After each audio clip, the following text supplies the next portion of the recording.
नमस्कार सर, माझं नाव भानुदास गुलाबराव शेवाळे. आज सिंदखेड राजाजवळ भिवगाव या गावी आपण आलेलो आहोत.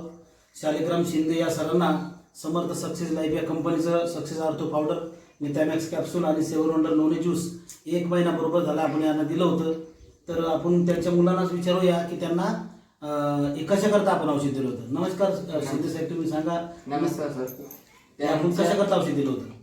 हा ते हे काय म्हणतात, वात वा हातपाय काम नव्हते करीत, हां, आवाज येत नव्हता. आवाज येत नव्हता. हा तर बरं, आवाज किती वर्षापासून गेला होता? 1 वर्ष.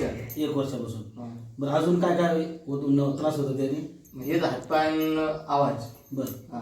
आणि बोट सरळ होत होते? बोटे सरळ होत नव्हती. नव्हती. आता अशी व्हायला लागली 1 महिन्यापासून. व्हायला लागले. हा. बरं, पहिले ते झोपेल होतं सरळ झोपता येत होतं? असं नाही नाही झोपता येत. असं बसता येत होतं? नाही. नाही बसता येत.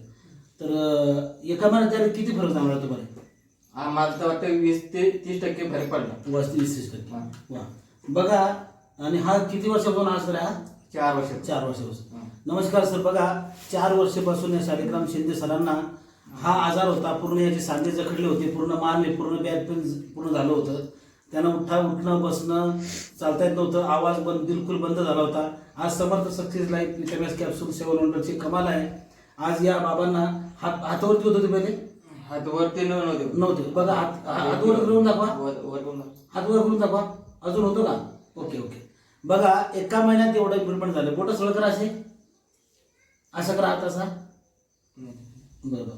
बघा, यांचा संधिवात हा आजार आहे. HIV टेंडेशन पॉझिटिव्ह हा संधिवात हा आजार आहे. या आजारामुळे एवढा भयंकर हा आजार आहे. सगळे सांधे जखडले गेले, आखडले गेले. आता त्यांना एका महिन्यापासून बरं वाटतंय. त्यांचाच मुलगा आता बोलायला लागला की त्यांचा थोडंफार आवाज यायला लागला ना, थोडंफार 1-2 शब्द उठवायला लागले. 1 वर्षापासून पूर्णपणे त्यांचं बोलणं सुद्धा बंद होतं. ऍक्च्युली आपण हे औषध संधिवातावरती दिलेलं आहे, परंतु त्यांना बोलता सुद्धा यायला लागलं. हा आविष्कार या समर्थ सक्सेस लाईफ या कंपनीचा प्रोडक्टचा आहे.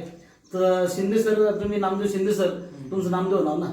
नामदेव शिंदे, तुम्ही लोकांना काय सांगू शकता की औषध घ्यायला पाहिजे का नाही? हा, घ्यायला पाहिजे. खूप फरक पडतो. Okay okay. हा. चला, तुम्ही पण आता लोकांना सांगायचा. 1 महिना झाला.